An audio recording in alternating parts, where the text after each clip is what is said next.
Here's what awaits your earholes in this episode of 3 Shots In. An egg-shaped craft was hovering above them all. He had no memory of the trip home and found a fine blonde hair tightly wrapped around his foreskin. They would go to, quote, the ranch. It was like Big Brother was watching you. The camera light would sometimes come on when I hadn't checked in. They'd get a sick pleasure out of it. Quote, it's because you're fat, so this is all your fault, so this is your punishment. This is 3 Shots In. And today, we're talking about...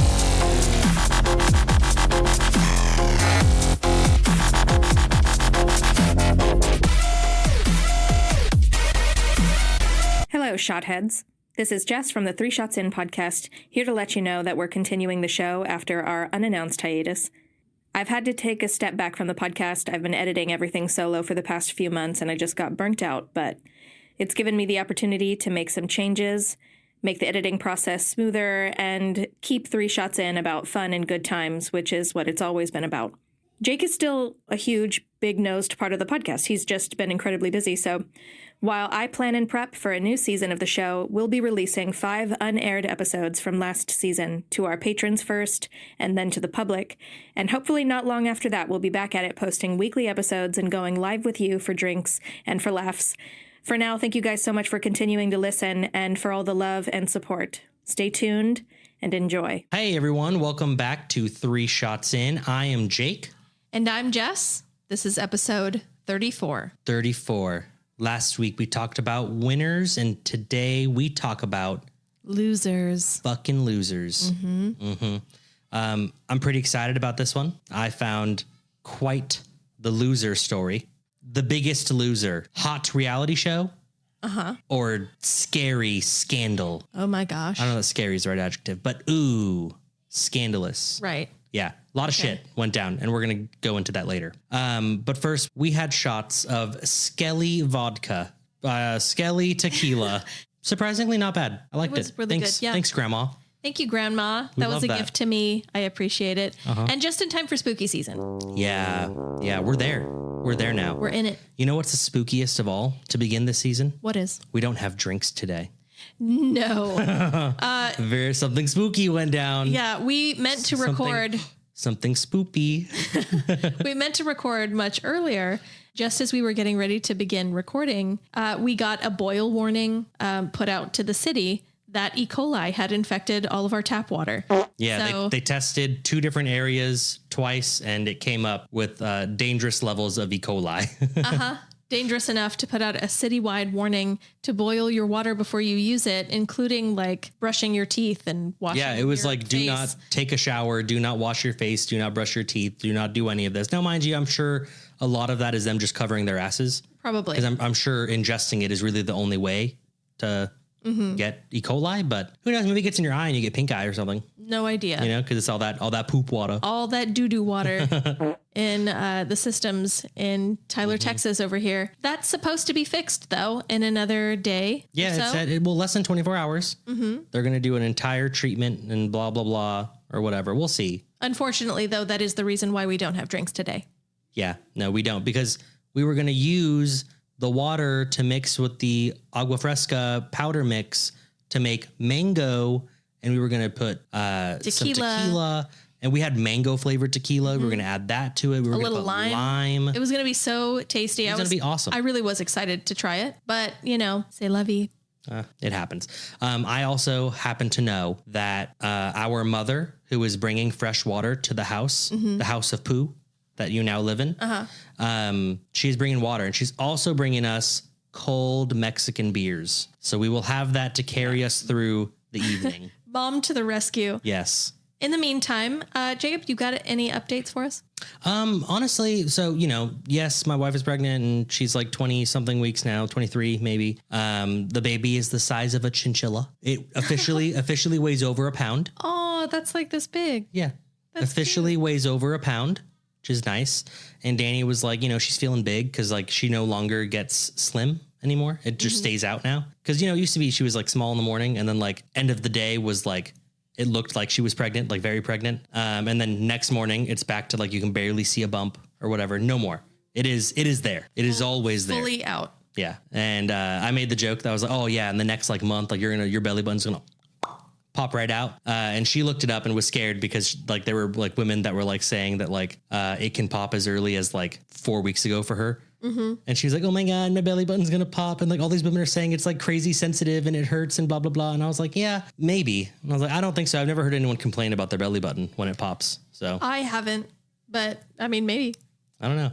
And she's like, well, like you don't like when you touch your belly button, it doesn't like whatever. And I was like, who touches their belly button? Now, occasionally, and by occasionally, I mean every other day because I'm a little OCD about it.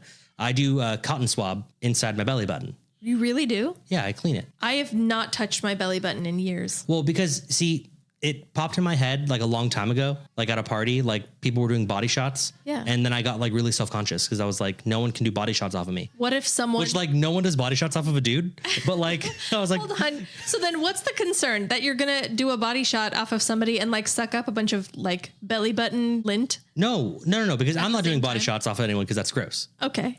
But if ever in the situation where someone needs to do body shots off of me, right, they won't get gross, linty, like dead skin belly button in their shot. They just get, skin. Yeah. So yes, I clean it at least every other day. I never think about my belly button. I've been doing this since I was like 15. Well, okay. Yeah. So, I mean, there you go, you guys. If ever we have like a big 3 shots in bash or something, we will. You come out to see us and, we're doing body shots. Do one off Jake because he's prepped. What about you? You got updates? I don't think you had anything. Not really. Just that you don't clean your belly button, right? I just don't.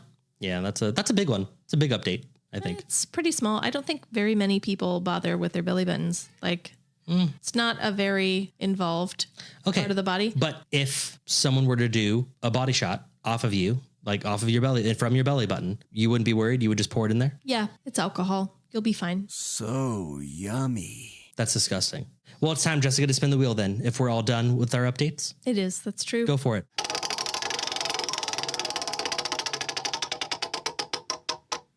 Really strong spin there, Jess. Thank you. The mic's probably a little too close to it. Ah, okay. You're lost in space. Which sci-fi movie cast do you call to rescue you? I got it right away. The cast of Star Trek. Which one? Any Star Trek? Yeah. They're very organized. I think I'll be okay. Okay. That's it, though? You're done? Yeah. That's my answer. Just Star Trek? Mm-hmm. Okay. You want to get Spocked? I wouldn't mind getting Spocked. It's when you put, instead of a shocker, it's a Spocker. Highly illogical. I know exactly. Okay. I know exactly what you're talking about. Okay. No, I'm going to go with the cast of Firefly. Okay. If you haven't seen the show, go watch it, right? Like it's worth watching. Firefly and then Serenity. It is. It's really good. It's really good. I think that I would have a fantastic time, like drinking it up with, I'd be able to like, be like the little jester for like Mal and for Jane. Yeah. Right. We would all just drink and have a hoot. Yeah. Zoe wouldn't like me too much, but that doesn't matter. Then once I drink them under the table, which I would do, then I would go and I would have sex with Kaylee. Oh, okay. We would have just crazy, amazing sex. I would, they drop me off the next day and I'm gone and just thinking I had the best time ever because I did. I really didn't satisfy Kaylee, She wanted it way more crazy than I was willing or able to give. Right. I didn't satisfy her. Okay. But they'll always remember me and I'll be safe. All right. It's cool. And they have a doctor on board, Mm-hmm. And like I got this thing on my back that like maybe he can look at. Wow. So you're killing like 6 birds with 1 stone there. Yeah. You're lost in space and then you get a whole bunch of other shit taken care of too. And I made lifelong friends. Actually, it sounded like maybe you didn't. Well, no, but I think I will. I call them all the time and they're just always really busy, Oh, gotcha. Yeah. Gotcha. Yeah, those kind of friends. Okay. Well, I mean, that was a really fast wheel. It was. It's crazy how quickly that time passed. I feel like I lost a little bit of time there. Thank you, Jacob. Yes. Nice segue into what my topic is today. Segues is what I do. Okay. I'm Just fantastic the best at segues. at segues. So I wanted to talk about people who lost something, not necessarily a competition or a race or something like Maybe that. they lost a child. I didn't want to talk about that. Didn't talk about that. No. Okay. No. I specifically thought of something I've talked about before, and that was people who have lost time. Yes. Like, I saw a bright strange flash of light from the sky, and then suddenly it was 2 hours later. How did this happen? Type of stuff. Right. I've talked about that before, and I found a few more stories to that effect, so I'm going to share those. And they have a common connection with them other than losing time? No, they don't. No. They just all lost time Okay. in some way. Okay. Probably aliens. I was going to say, the last time you talked a lot about aliens. It was aliens. Aliens caused the time loss. But similar to last time, maybe some of you will think that it's not aliens and it's something else more explainable. See, we talked about this before the recording, and I stand by it. The stories that you tell when you talk about specifically like aliens is 99%. That is absolutely fucking stupid and not true. And that person is dumb. And 1% of, but maybe. Well, that's all it Could takes. be, though. If I can give you just one story that's like, thought provoker. When I sat down, my chowder was hot. 2 hours. It's been 3 hours. Now and now my chowder is cold. Yeah. Well, all right. We'll begin. Okay. We begin first with one report taken from the files of Peter Davenport of the National UFO Reporting Center, aka New Fork. Wow. A 17-year-old was riding his motorcycle to his girlfriend's house in Columbus, Nebraska, in order to meet her parents for the first time. This was September 5th of 1966. Oh, okay. A while ago. Long time ago. But another little fact I read about alien interactions or encounters or whatever, a lot of them seem to be around like the late 1960s for some reason. Okay. Does it say who her boyfriend was? The 17-year-old who was riding his motorcycle. He decided to remain anonymous. Okay. It was probably Lyle. He was supposed to arrive that night at 9 p.m., which wasn't a problem. He lived about a mile away. Before he could get there, he encountered a bizarre object, which was, quote, completely circular. They always are, right? They are. And was around 100 feet above him. He said it was too dark to make out what it looked like. He could clearly see green, red, and yellow lights on the underside of it, though, and that reminded him of spokes on the wheel of a bicycle. He also described that it made a low humming sound that resonated through him. He said when he realized it was completely stationary, despite being suspended in the air, he gassed it. No thanks, I'm leaving. That's fair. He claimed that the wheels of his motorcycle spun in the dirt and his engine was roaring, but the bike didn't move. Okay. He tried gassing it a second time, nothing. Then, like waking up from a dream, he was traveling down the road again to his girlfriend's house, cruising at 25 miles per hour. So Pretty slow. It is very slow for a motorcycle, especially. So he gets to his girlfriend's house. He is 30 minutes late. He finds out. The girlfriend, whoever this was, she also wanted to remain anonymous, ended up becoming his ex-wife. So when he reported his experience to New Fork in 2004, they had some questions for her as well. Okay. She saw him that night. Can she verify any details? She said that night he was noticeably pale and jumpy, and when she brought him in to meet her parents, he was oddly quiet, and it took him about a month to actually tell her what happened. She claimed that his constant state of fear and occasional fits of panic lasted for many years. Interesting. Mm-hmm. That's the end of that one. We'll move on to the next. He only lost 30 minutes. That's true. That's pretty good. Normally people lose hours or days. Right. So right. I'd take 30 minutes. Well, we have one of those in here. Of course. Next up, though, also from the files of Peter Davenport of New Fork, a story of someone who wished only to be identified as Mark from Minneapolis. He claims that he doesn't believe he's ever been abducted, but he does believe he's had 2 experiences in which he lost a significant amount of time in the early 1970s. He said he already got medically checked out to make sure that it wasn't something explainable. His very first experience, he says he's driving along the highway, Highway 10 specifically, in Osseo in North Minneapolis around 2 a.m. Okay. When he pulled into his driveway, he realized he had no memory of the trip home. He said it felt like when you pass out in one of the passenger seats and wake up when the drive is over. Oh, okay. 50 minutes had passed by. Oh. It should have been much, much less than that, but they didn't get specific about exactly how much less. Even stranger, a friend had been in the car with him. He also woke up when they were pulling into Mark's house. He also claimed he had no memory of the drive. Oh, that's weird. Uh-huh. But, I mean, they moved on from it. There was no way to explain it, and there was no way to investigate really either. So were they high? He did not say as much. Okay. But also it was like the early 70s, so. And it was Mark from Minneapolis, you know. I don't. We all know a Mark from Minneapolis, all right? You do you? No one? Well, no, but like we all, you know, like the royal we. Right. Totally. Anyway, Mark's second experience was several months later. He got Hit a second one? Mm-hmm. Okay. He got home from work on a Friday evening and woke up the next Monday morning. Whoa. He said he didn't actually realize that much time had passed until a coworker asked him what he did over the weekend, and he couldn't remember. Because he was on a bender. That's an easy explanation. Mark seems to be very convinced that it was not that. So he called around to his friends to see if they had heard from him the last couple of days, was still wondering if maybe it was psychological in nature. None of them had. That is strange. Does he normally call up his friends, hang out with friends on the weekend? Apparently. Anyway, next up. This one was featured on Unsolved Mysteries. Oh, okay. So it's real. So if you were wondering if it was legit, it is. 19-year-old Robert Matthews. He was an airman first class, October 1st, 1966. Oh my God. I know, it's the same year as the first story. Really weird. Real spooky. At 8:45 p.m., he set up his bus, pulled up in front of a grocery store. The grocery store was called Dutra's Market in North Truro, Massachusetts. And they dropped him off there so that he could report for his first tour of duty. The Air Force Base wasn't too far from there.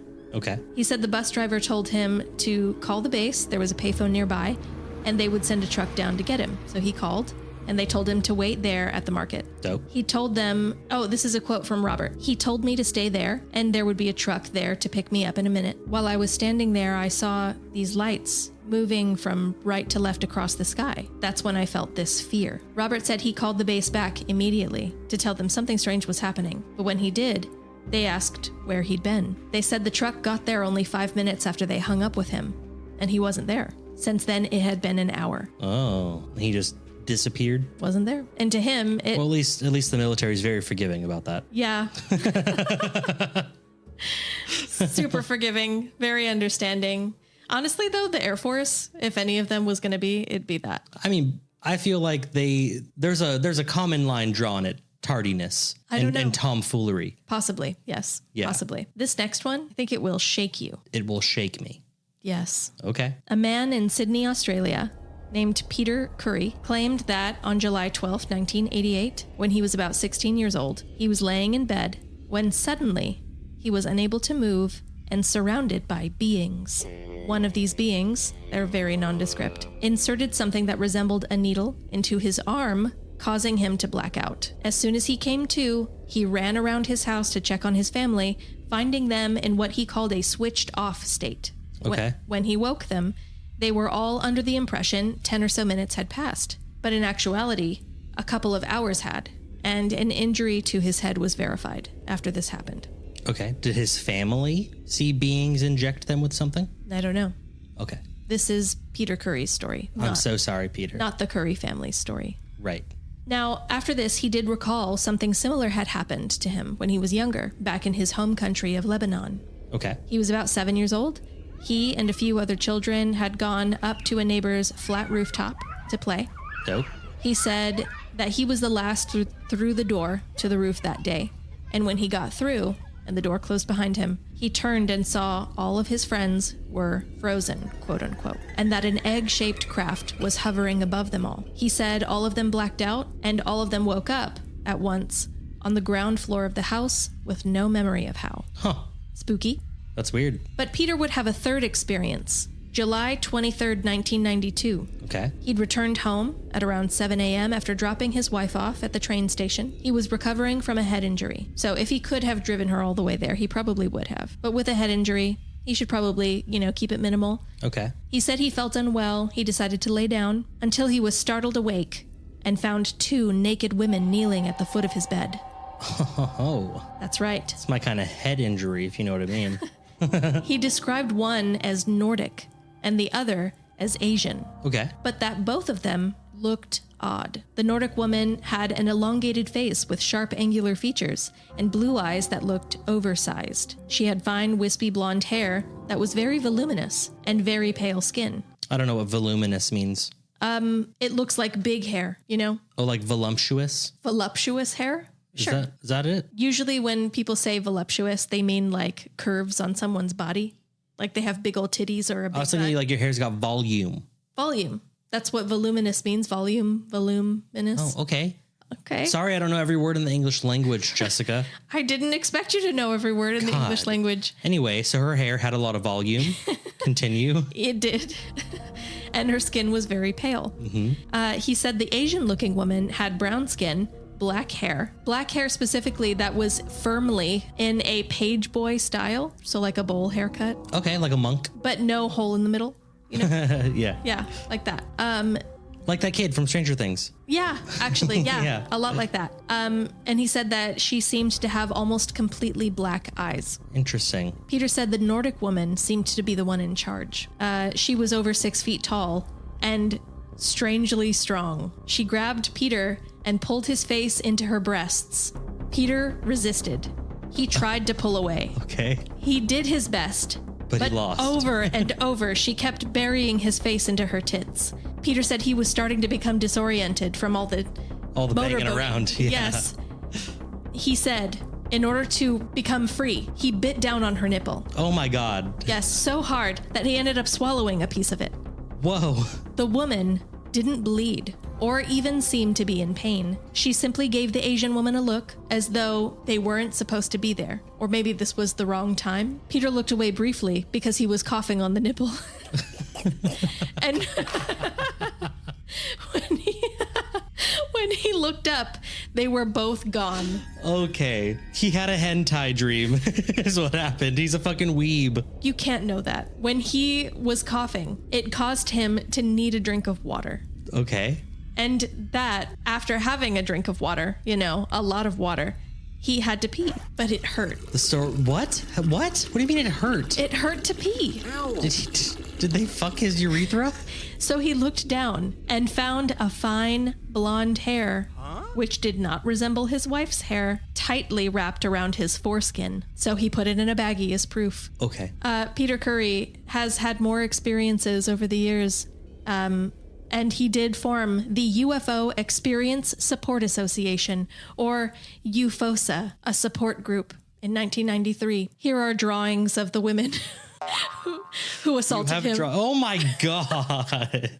What a freak. That's all I've got for you, Jacob. That was so stupid. See what I mean? You deliver fucking all this shit. 99% of it is stupid. But then where did the hair come from? You know, like there's a little sliver. His wife did not have fine blonde hair. Okay. Whose hair was it? I don't know. I have to say, I have had hair wrapped around my penis like it was tied there, but it's only been Danny's hair. from Danny. Same with Terry. Like we're not talking about like other women, right? I've been with other women. None of their hair got there. It is specifically Danny's hair. And I'm pretty sure that's just because, you know, I've fucked Danny like way more times than like anyone else. Terry and I actually joke that it's a form of like claiming territory. I think that you do it. I think that Danny straight up is like in the middle of the night, like lifting up my penis and like getting the strand of hair and was like casting a little spell, you know, like, Yes. like you will think of me while you dream.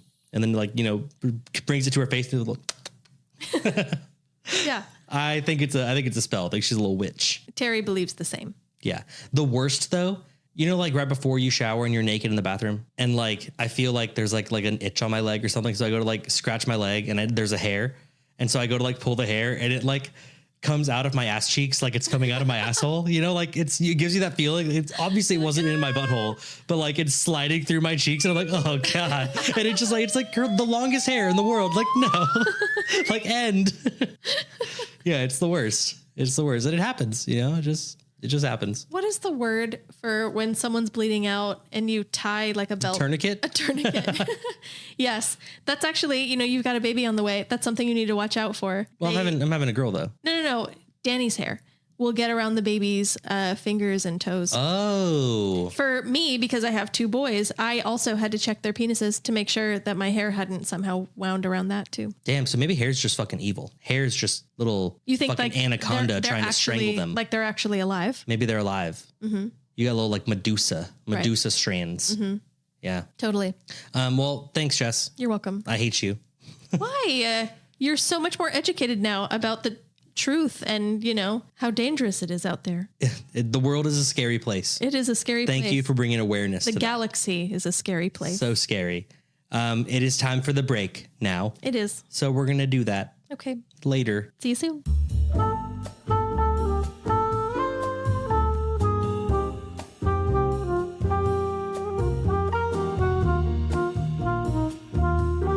You're fucking dumb.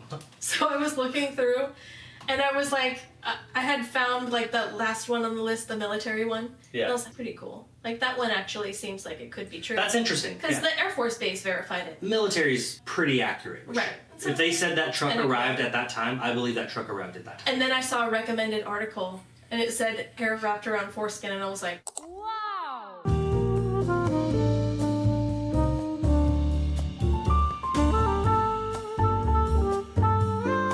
Formatted it is. it's Oh formatted. shit, you're recording. Sorry. Got my shitty accent. Oh shit. I've left my mess on the table. Fuck.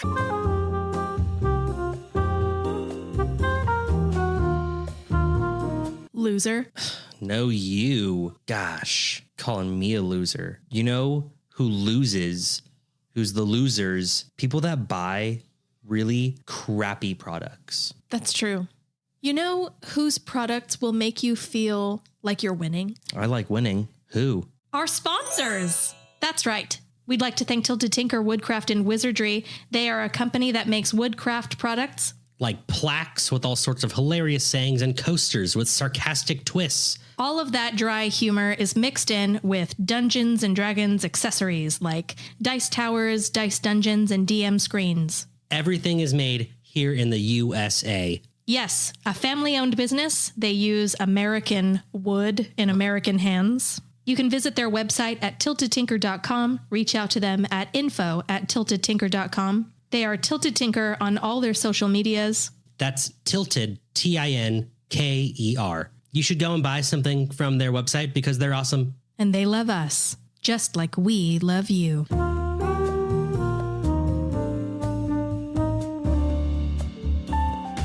Jake. Yeah. So we're having a recording marathon tonight. Yeah, a little bit. Recording a lot of stuff. Uh-huh. There's going to be a lot of drinking. A whole lot of drinking. You know what we should do to make sure that we don't have to suffer any hangover symptoms tomorrow morning? What should we do? Throw on a party patch, baby. Oh, it's so easy. Just open the pack, unstick it from the sticky thing, and then just put it right on your arm. Curb those hangover symptoms before they even begin. Go to 3shotsin.com, click the link for a party patch, and use promo code 3shotsin at checkout. 10% off just for you. That's our gift to you. Once again, here we are, and the holidays are just around the corner. They're breathing down my neck. You ever see a sad little loser just give a really shitty gift? All the time. And everyone just looks at him and points and they laugh and they're like, ha ha ha, loser. Like you give bad gifts, loser. Every year. Yeah. Everyone sees it. If that was you once, guess what? It never has to happen again because for a gift, you can gift someone the gift of liquor delivered to their door. Through Pour More. That's right. A subscription service that brings new bottles of booze right to your door. Go to 3shotsin.com, click the link for Pour More, and buy the best gift ever. No one will call you a loser anymore. Ah, we're back from the break. What a refreshing break. Wonderfully refreshing. We have Coronas now. Yes, we were visited by my wife and my mother, and they brought us cold, refreshing Corona extras. Thanks, Mom. Jake, And- would you like to spin the wheel? Jessica's poorly sliced limes. Are perfect for the Coronas. No, I had to slice a different one. You're welcome. So, I didn't. yeah. Okay. Worked perfectly for mine. No, of course.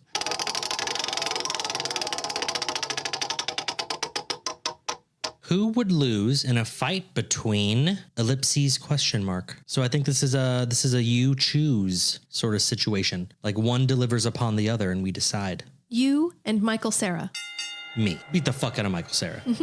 What the fuck? Do you think Michael Cera would beat me in a fight? I feel like there's a 90% chance it goes exactly the way I expect, which is you win. Okay. But there's a 10% chance that there's some factor we're not considering and he's like crazy. Maybe. There's a chance. I get it. There's always a chance. I get it. But I think me. I win that fight. Okay.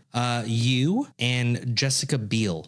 I'm going to say me. I do think she'd put up a really good fight, though. Yeah. She's just very skinny. Yeah, I think you'd snap her in half. That's what I think would happen. I think she's very scrappy. I think you would tackle her to the ground, and then the fight's over, and you don't understand why. Turns out you just snapped her spine. Yeah. She's now quadriplegic. Right. On the floor. Okay. Jason Statham and Tom Cruise. Statham. You think Statham's got it? Yeah. I'd put my money on Cruise.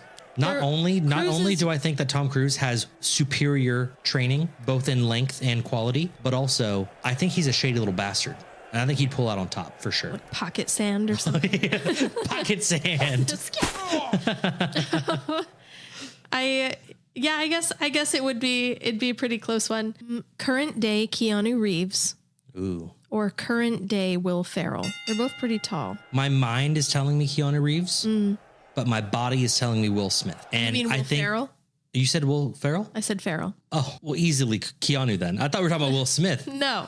I was like, I think Will Smith could stand a chance right there. Yes. I'd put that fight at 50-50. Are Just they because the same age? I think they're all the same age. Okay. I could be vastly wrong, but Will Ferrell's probably older. But Will Ferrell and Keanu Reeves. Keanu, for sure. Okay. Doja Cat or Megan the Stallion. Megan the Stallion would absolutely annihilate Doja Cat. I agree, but she was the only one I could think of, and I didn't want to spend too much time thinking of someone else. Dude. Doja Cat or Except- Michael Cera. I think Doja, I would pay to see it, because she'd but I like think whip Doja. she'd whip her ass and titties out, and he'd be like, and that's when she'd claw his eyes out or something. Oh my God, those titties are bigger than my thighs. Cardi B and Megan the Stallion. Ooh, Who wins that? I'm gonna say Megan because she's got the reach. Present day, right now. Okay. Megan the Stallion, Toby Keith. I'm gonna say Toby. Oh, you know what? I actually haven't seen Toby Keith lately. No one has. He's disappeared.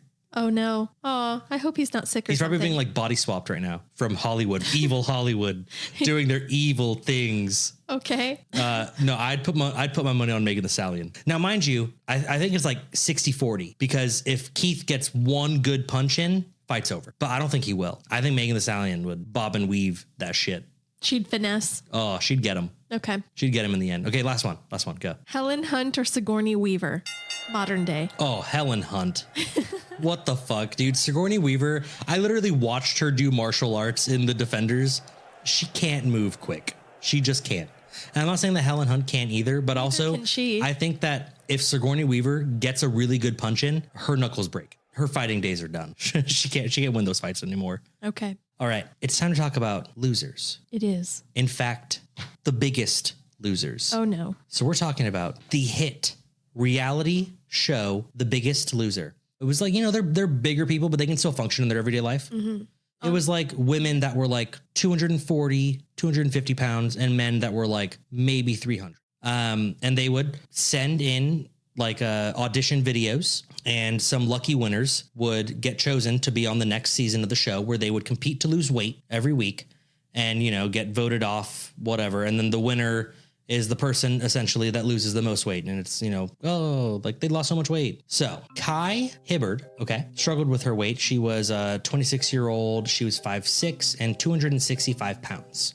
Okay. So pretty big, especially for 5'6". Her friend kind of, you know, very subtly told her, quote, "Hey, I love you, but you're super fat right now," and encouraged her to audition for The Biggest Loser. And she made it. Wow. Hibbard made the cut. Now, this was an interview between someone and Hibbard. She claims that the whole show was a fat shaming disaster and she's embarrassed that she ever participated in it. And that is cutting it very lightly. Okay. Okay. So now, since its premiere in 2004, right, The Biggest Loser, obviously they, you know, we just talked about it. They pit obese contestants against others to lose the most weight. It had an absurd amount of viewers, right? It had 7 million people watching every episode, had 200,000 people auditioning for the next season every year. It was been very successful. About $100 million this show made just in ads, just in ad sales every year. And then obviously more with all of their other little shit. They made video games and cookbooks and all sorts of shit. Right. Video games. They did. It was like We Fit, the Biggest Loser We Fit game. Yeah. And so Hibbert says that you think that you're so lucky to be there that you don't think to question or complain about anything. Now, contestants were obviously made to sign contracts right away that gave away rights to their own stories.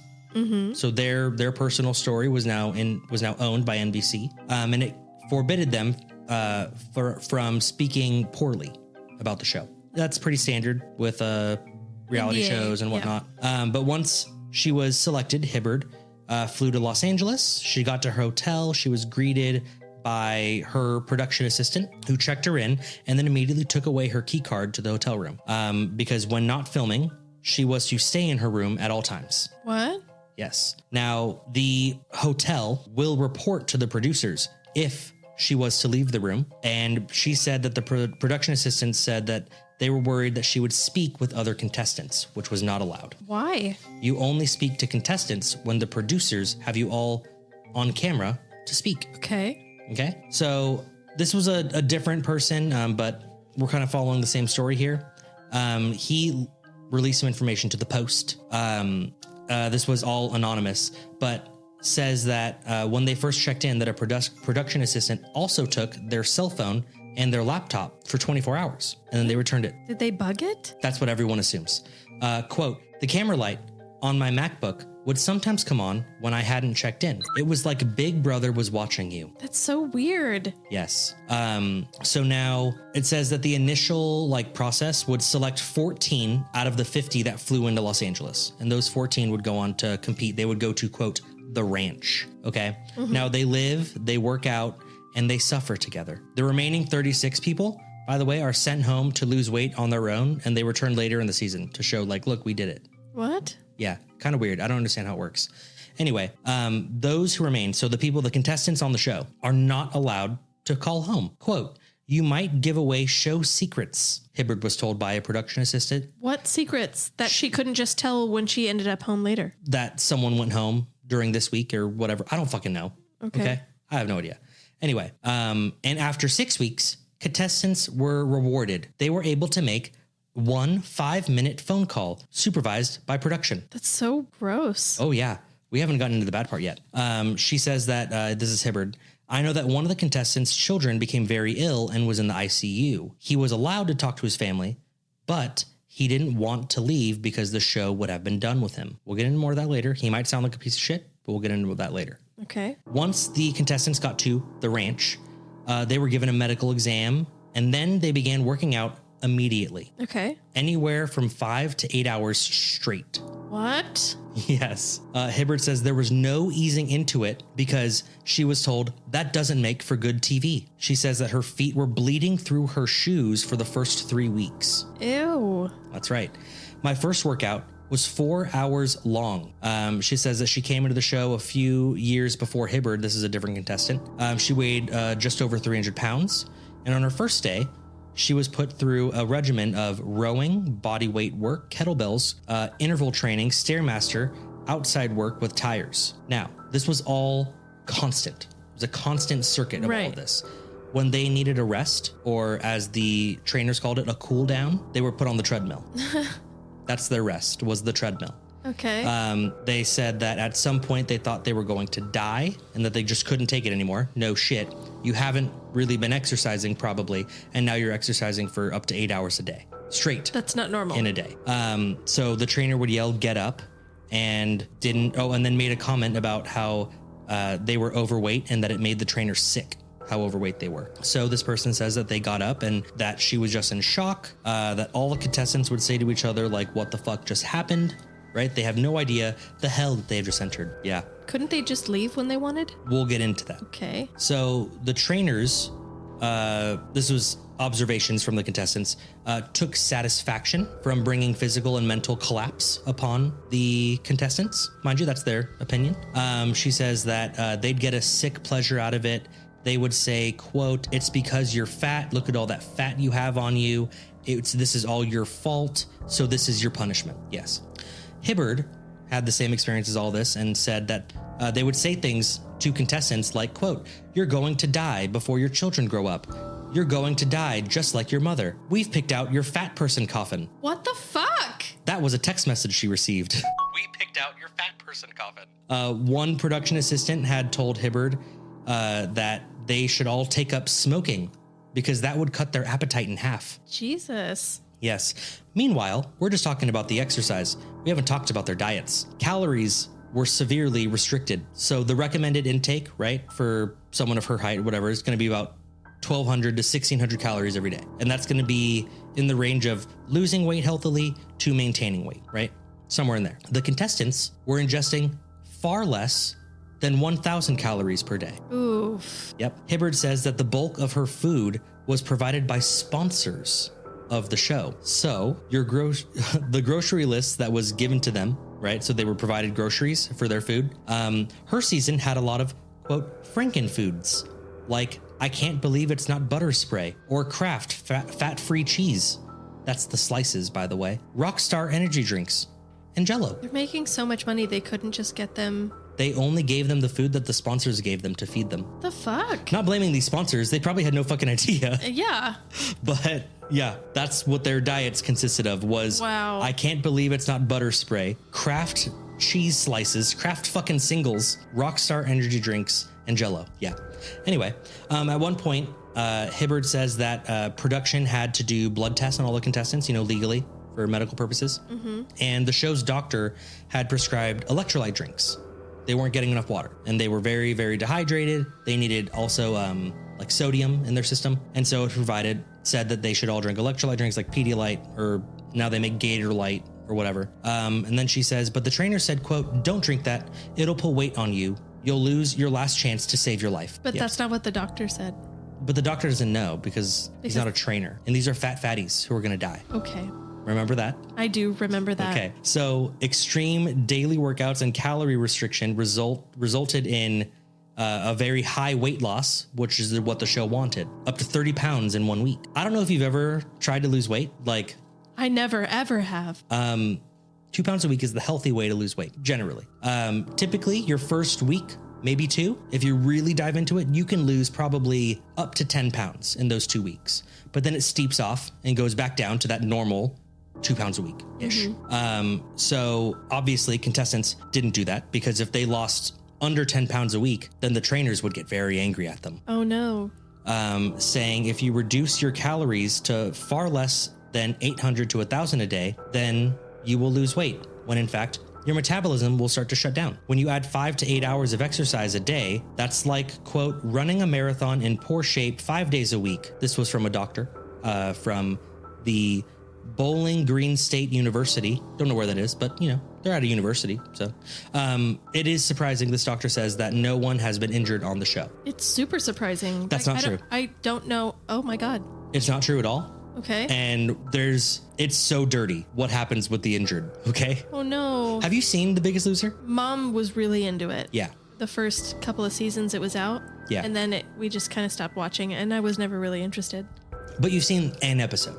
I think so. That's all you need to have seen. Mm-hmm. Okay. So contestants were injured very often. Okay.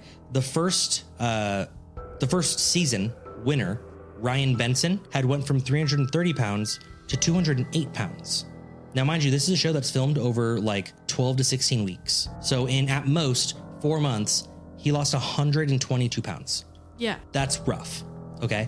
Anyway, after the show, he was so malnourished that he began pissing blood. He had severe kidney damage, very close to kidney failure. Oh no.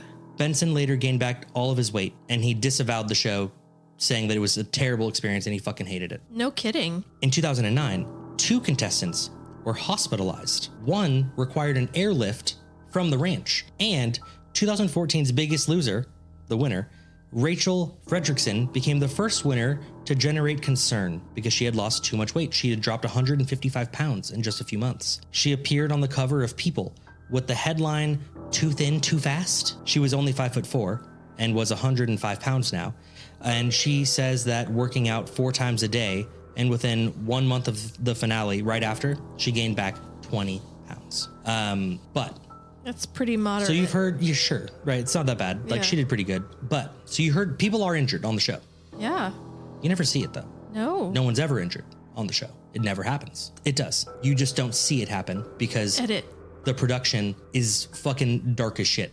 So one contestant had a torn calf muscle and bursitis in her knees. The doctor had told her that she needed to rest, but production told her that she was not allowed to rest. So they kept making her work out. With a torn calf muscle, and I don't fucking know what bursitis is, but itis can't be good. It's inflammation. It sounds like in her knees, you said. In her knees? Yeah? Okay. So they had ordered her to get on the treadmill and run. When she said, I can't, right? Because she was in so much pain. She was very seriously injured. And she had to leave to go to the hospital. When the episode aired, they edited everything to make it look like she was lazy, bitchy, combative towards the trainers, and that she quit and left all on her own. Whoa. They edited the whole thing to make it look like she was sitting down and not running because she just didn't feel like it anymore. Yikes. When really, bitch was in crazy pain. If I had a torn calf muscle, I would not be walking, let alone running on a treadmill. Okay, so yeah. Anyway, so Hibbard, back to her. Her health also declined dramatically. Her hair began falling out. Her period stopped. No. She was only sleeping for about 3 hours every night. She says that even to this day, which was about 5 years ago, she was on the show like maybe 20 years ago at this point, or, you know, whatever, that her period is still irregular. Her hair still falls out, and that her knees, quote, sound like saran wrap every time she goes up and down stairs. Her thyroid also has taken a shit. This all happened right after the show. Oh my God. Her and another of the, quote, losers had to start taking showers together because they couldn't lift their arms over their heads. So we ducked down so that we could shampoo each other. Oh, that's so sad. Yeah. The trainers were unmoved. They would say stuff like, pain is just weakness leaving the body. We've heard that growing up. Yes. Thanks, Dad. So another contestant said that her and her other castmates had left with bad knees.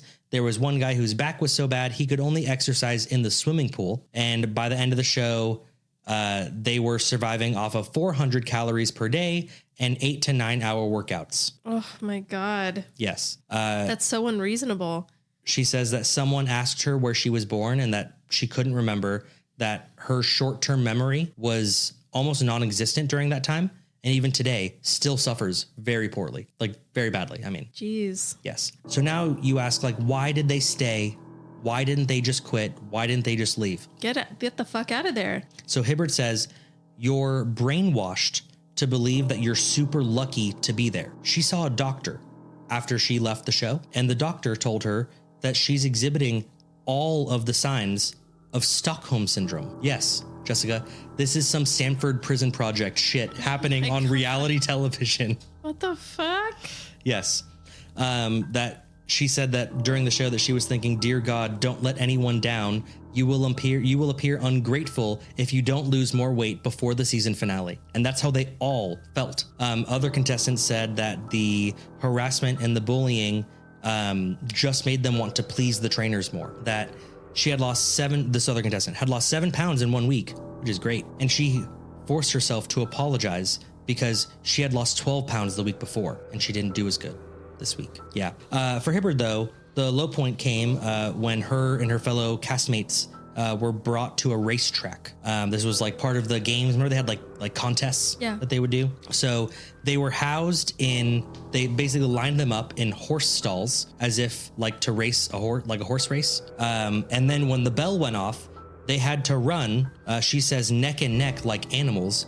And they would pick up sacks that were filled with fat to represent all the weight that they had lost on their journey so far. Okay. She said that she walked and that was her form of protest. She said they edited the episode to make it look like she was lazy and that she didn't care about the contest. But really, she said that it was more than anything, it was just humiliating. So when Hibbard got home, her friend and her boyfriend took her to the doctor. Apparently she had such severe shin splints that the doctors had no idea how she was even walking. Ugh.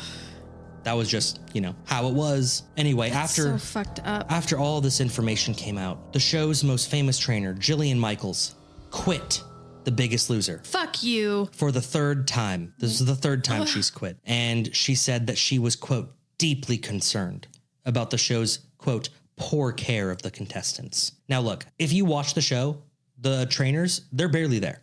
Like Jillian and what was the other guy? Bob. Like they were barely there.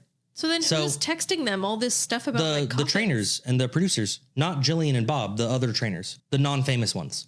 Oh, I see. So was she there and were they talking terrible shit to the contestants? Probably not. But also there's no way they didn't see how malnourished and how I just don't fucking poorly buy it. treated they were. Yeah. Yeah. Don't buy it. Anyway, NBC says that, quote, our contestants are closely monitored and medically supervised, that the consistent Biggest Loser health transformations over 300 contestants over 16 seasons of the program speak for themselves. They're saving lives. In 2016, several former contestants that were on The Biggest Loser all kind of banded together. They spoke out against the show and its abusive practices, manipulation, and malnutrition that was given to them. Most of the contestants who appeared in the competition all had put the weight right back on right after. In fact, over 2/3 of the contestants weighed where they were at before or more after leaving the show. Oof. Now, this says that people were passing out in one of the doctor's offices at the final weigh-in. They couldn't even walk. They had to basically wake up and splash water on their face to go out for the final weigh-in. And this was in season 2. One of them says that on my season, 5 people had to be rushed to the hospital and that he knew exactly what we were doing and he never tried to stop it. By he, she's talking about the doctor. We'll just name him because fuck the guy. Rob Huizinga. Fuck you, Rob. Yeah, fuck you, Rob. Get fucked, Rob. But remember we talked about those famous trainers? Jillian Michaels? Yeah. And the other one, Bob Harper? Also the girl. That's Jillian. No, there's another girl. Not a trainer. That was the host. No, there was... oh, that was one of the times that Jillian quit and the little blonde girl. No, there came were in. 3 trainers, 3 teams. I don't remember. There was red, blue, and black, and Jillian was always black because that was the advanced one. Yeah, whatever. Anyway, Bob.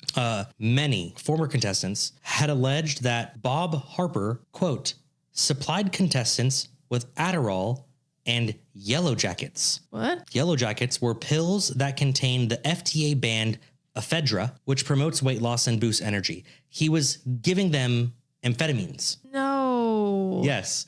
One of the people, Joel Gwynn, who appeared in the couples season, said that Bob's assistant would tell participants off camera, take this drug, it will really help you, and hand them pills and water. Yep. Season 2, Suzanne further revealed that contestants were encouraged to take amphetamines, water pills, diuretics, and throw up in the bathroom. Ugh. That'll help you lose weight before a weigh-in. Go in and throw up the 400 calories you had today. Former season 3 contestant Kai Hibbert, who we were talking about, has gained back 2/3 of the weight that The Biggest Loser had helped her lose, quote, helped her. She says that I have people that come up to me and talk to me and ask me why they can't lose 12 pounds in a week when I did.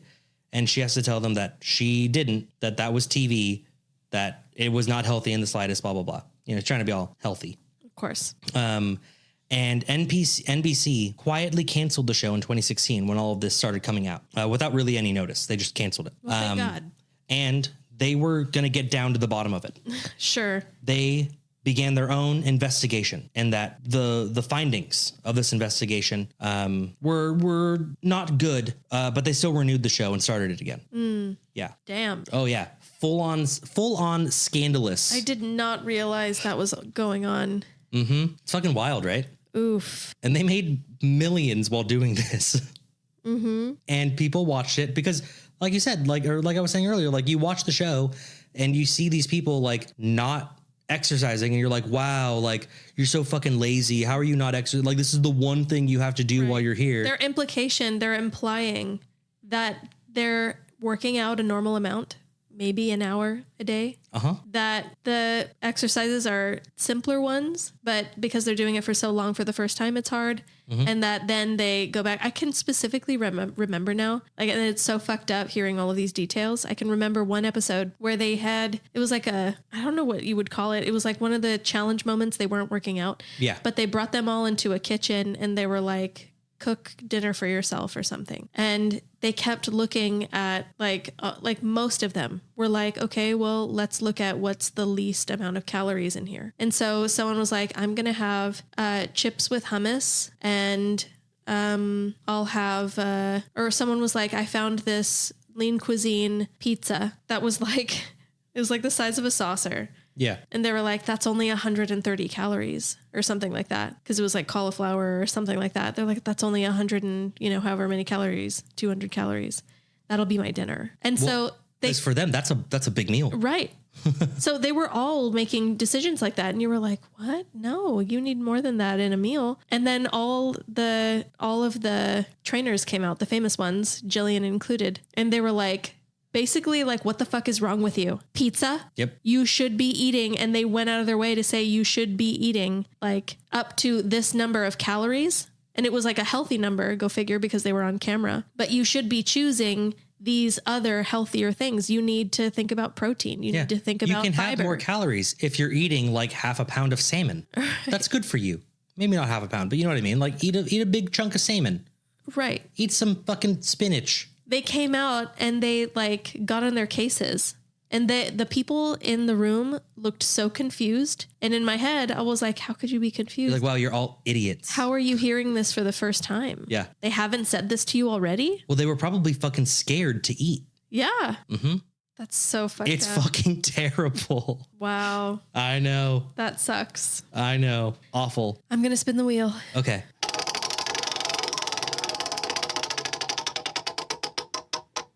What guilty pleasure makes you a loser? I don't think So I'm a many loser things. at all. Oh, You said so many things. so many things make me feel like a loser. When I was in high school, Yeah. I used to think it used to be a fun thing for me that I thought would be like a helpful vocabulary booster, but also just fun. And I kept it up for like a week. It's not fun. You're reading the dictionary? Yes. And any word I didn't know, I highlighted. That's awful. I hope my daughter is nothing like you. I'll have to bully her. I'll have to give her swirlies if I catch her reading the dictionary. There's definitely other things, but I have to really think about them. Okay. One guilty pleasure I have that makes me a loser. I reread 2 book series like all the time. Which ones are they? Are they the Demonata? The Demonata books and the Cirque du Freak books. Wow. Yeah, they're like middle school level horror. I feel like that's pretty loserish of me. I really enjoy, to the point that I'll put it on and I'll like cozy up on the couch with like a blanket or something and watch videos of people building like tabletop RPG terrain, like creating fake trees, Like painting them and shit. and painting little minifigures and stuff like that, and building little styrofoam castles and stuff. You know what? I would call you a loser for that, but I'm not going to. Simply because you used to watch people clean carpets. I still do that. Okay. I think we satisfied the wheel. Okay. You and I are both losers. You're a loser. No, you're definitely a loser. You're a loser, and people like me, just like they like this podcast. If you liked what you heard, which obviously you did, please like, rate, subscribe, and share. And visit our website at 3shotsin.com, where we have links for you to follow. Show some love to our affiliates, because then we get more money. Money. Love it. Anyway, join us next week. Our topic is prison. Prison. Ooh, behind bars. Maybe someone's dropping a bar of soap. Talking about a little It's a prison. bad idea. Talking about a little prison rape. I don't. Maybe a little bit of prison rape. No, I'm not going to talk about that. Bend over, partner. You know what I mean? Who are you being? I don't know what's happening here. Let's just end it. Okay. Okay. I think that was like prison rape, like Ryan or something. Sure. Yeah. Well, we'll see you guys then. Prison rape Ron. Ron the Raper.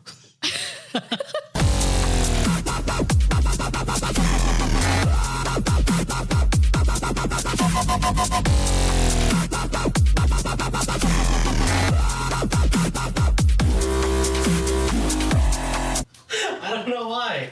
That's my prison voice, you know? A problem. You sound like Robert Downey Jr. pretending to be a black guy. I know who I am. I'm the dude playing the dude disguised as another dude.